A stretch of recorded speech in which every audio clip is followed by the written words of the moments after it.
I was really happy with the kids' resilience again. They kept battling back, some adversity out there, and with foul trouble and whatnot. But they kept battling back, and I was really pleased with that. And our crowd really helped us out there too. And we had a chance to buckle a couple of times, and we didn't do it. But Akron's a heck of a team. And Lauren Christian Jackson's an outstanding player, and it seemed like every time we got it down to two, there was an answer, and a couple of those came from him, just daggers from three, where he just pulled up and said, "Okay, it's time for me to step up here," and knocked him down. But I was proud of the guy's effort, and we just came up a little short. If you can just talk about your defensive performance, obviously just with their overall quickness, really hard to guard, just holding them to 38%, shooting 33% from three. If you just talk about that overall effort on the defensive end for you. Well, that was the game. We shot 46%. We held them to 38%, 33 from three.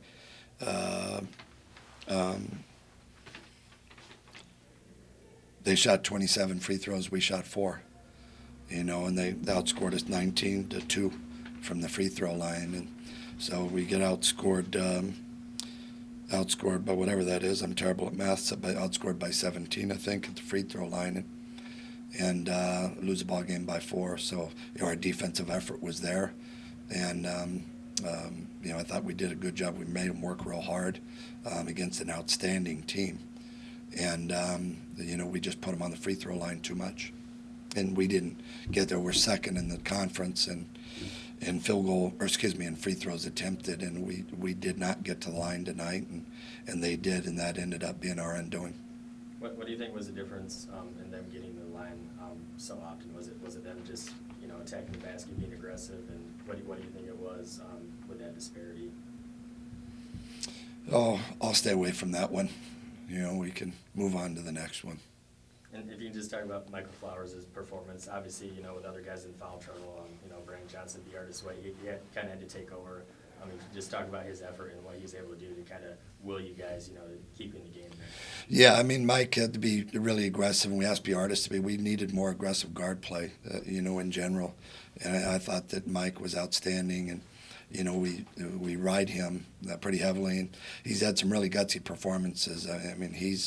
He's not practicing a lot right now because of a bad foot, and so what you see on game night is usually the first time he's gone full speed, in 2 or 3 days, because of what we're doing with rehab with his foot. So he was outstanding. I thought Ralph was good. I thought Bjartis really tried to do what I've been asking him to do and be more aggressive and take shots. And I thought one of the things Mike had tonight as well is a pretty good pace to him. He was pretty patient in some spots with some ball screens, and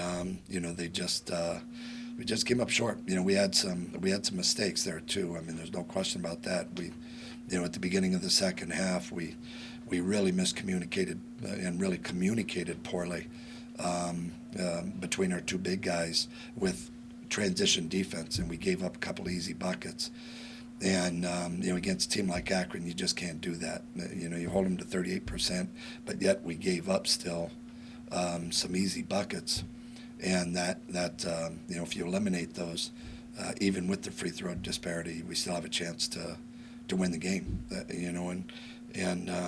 Like I said, we just couldn't get it done. We just couldn't get it done, but it wasn't for lack of effort. Got to be a little more disciplined. We had 10 turnovers in the first half, only had 5 in the second. And when we cut down, and a couple of those were done, but, if we cut down on the turnovers a little bit, we give ourselves another, opportunity, for buckets or to get to the free throw line. We can't get it back, and that's these games all mean something, and every game means something, but here in the last 6 games of the season, everything really means. There's heavy emphasis on every turnover, every rebound, every free throw, every call, everything. You know, it matters. It really matters.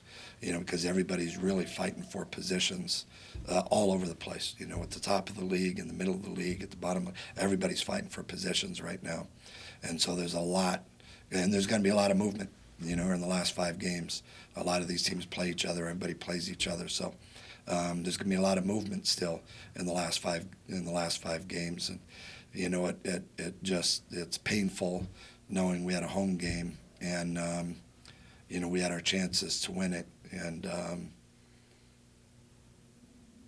yeah, I'll leave it right there. And then you guys are down, I think it was 9 late, and then you end up making the run, playing the 3-guard lineup with Cruz, the artist, and Mike there. Is that a lineup we might see more often, just going forward, just for offensive purposes?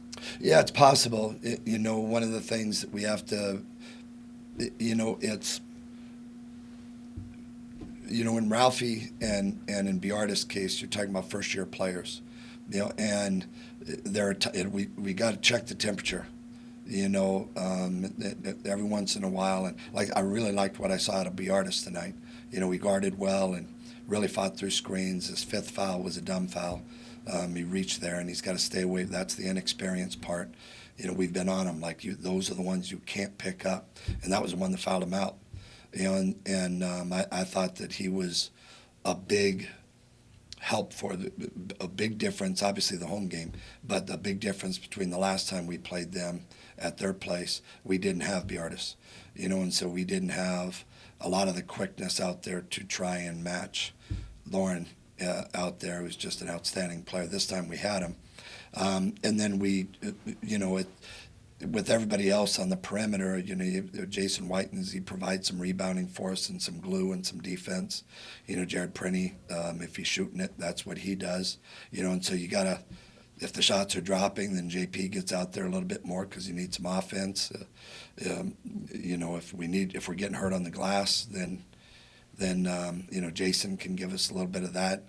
Tonight I felt like our defense was our best chance at winning, and those 3 guards actually were playing pretty well together, and that was with Ralph at the small forward, you know, but that was our best chance to guard all of their ball screen stuff they do, and it was our quickest lineup out there to get to their shooters. They space, and you know, even though they have some good size there, they space so well. You know, we had to have guys that were quick enough to get out to shooters, help inside, and get back out to shooters, and that's what worked tonight. We just got to learn how to finish games. You know, we've had, you know, times where we, you know, kept our poise, kept our composure down the stretch, and we've came back from, you know, 8-point, 7-point, 5-point deficits, you know, with 4 minutes or less to go.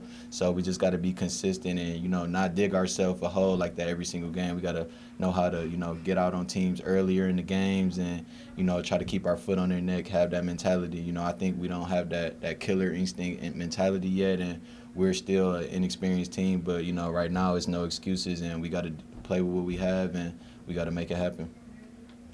Last question from me, at least. As the leader of this team, what do you tell this team? I told them, you know, after the game, I told them, you know, we got to stick together. This is not the time for us to splinter. You know, at the end of the day, only one team out of this conference is going to the conference. Is going to March Madness. So we're just trying to play our best basketball going into March and, you know, keep building every single game, striving to get better.